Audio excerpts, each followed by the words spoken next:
The message came at 1:03 a.m. No hello, no hesitation, just, "I'm not coming back. I've met someone much better and younger than you." The second message landed 30 seconds later. Also, "I've transferred our joint savings into my account. Good luck." I stared at the phone until my reflection blurred in the black glass.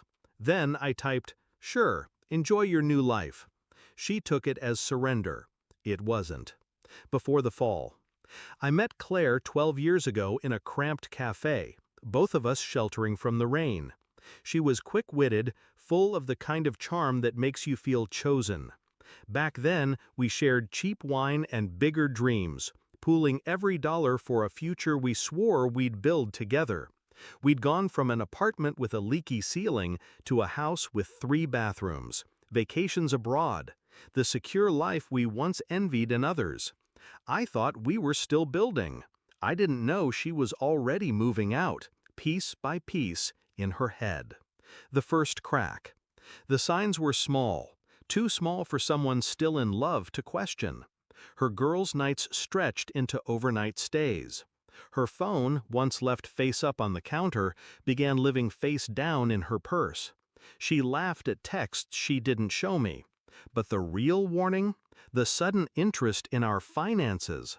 She wanted to be more involved, to understand the numbers. I was happy to teach her, or so I thought. The night she left. She told me she was going on a week-long trip with friends. I helped carry her suitcase to the car. She kissed my cheek but didn't meet my eyes. 2 days later, the message came. The switch in my head. Shock didn't last long. Neither did anger. Claire believed she'd outplayed me. She'd moved our joint savings into her account thinking it was final. She didn't know that months earlier I'd restructured everything. Legally, that joint savings account was tied to our business, a business registered under my name alone. Every cent in it was listed as company capital. And company funds? They don't just belong to someone because they click transfer. They're recoverable, and in the meantime, frozen. Step 1. The quiet lockdown. At 7:45 a.m., I called the bank, reported an unauthorized withdrawal from business funds. The account she'd moved the money into was immediately locked pending investigation. Her balance was now as untouchable as the moon. Step 2. The legal net. Next, I called my lawyer. Divorce papers were drawn up that morning, citing asset misappropriation.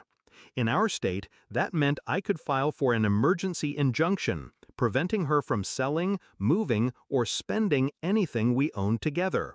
By noon, the court had approved it. Her car? Frozen. Her half of the house? Frozen.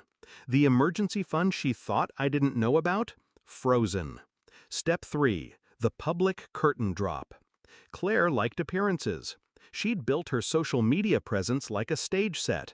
Glamorous photos, travel shots, perfect marriage captions. I didn't say a word publicly, but I did quietly let a few mutual friends know I'd be handling some difficult personal matters because my wife had taken business funds without permission.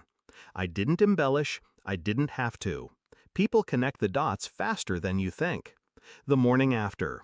Her first call came at 6:17 a.m. My phone buzzed until it went to voicemail. The second call came 2 minutes later, then 3, then 4. By 8, I'd counted 14 missed calls and 6 texts. "Why is my account locked? You can't do this. Call me now." I didn't. I went to the gym instead. The confrontation. That evening, she showed up at the house, pounding on the door.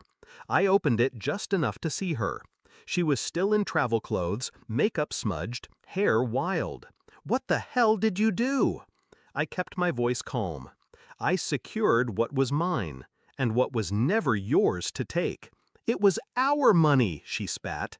"It was business capital," I corrected, "and you made a very stupid mistake." Her eyes flickered, the first shadow of fear. "I'll fight you on this." "You can try," I said, "but the more you fight, the more the truth comes out. About the affair, about the theft, about the trip you said was with friends. She looked like she wanted to speak, but couldn't. I stepped back. You made your choice, Claire. Now live with it. And I shut the door. The aftermath. The investigation into the account lasted 3 weeks. All the money came back. She never saw a cent. The divorce finalized faster than I expected, mostly because she stopped fighting when her lawyer explained just how badly she'd cornered herself. She left with her clothes, her car, and the man she'd chosen over me. 3 months later, I heard he'd left her too. Reflection. I don't hate her. Hate would mean she still mattered. What I feel is colder, cleaner. The knowledge that she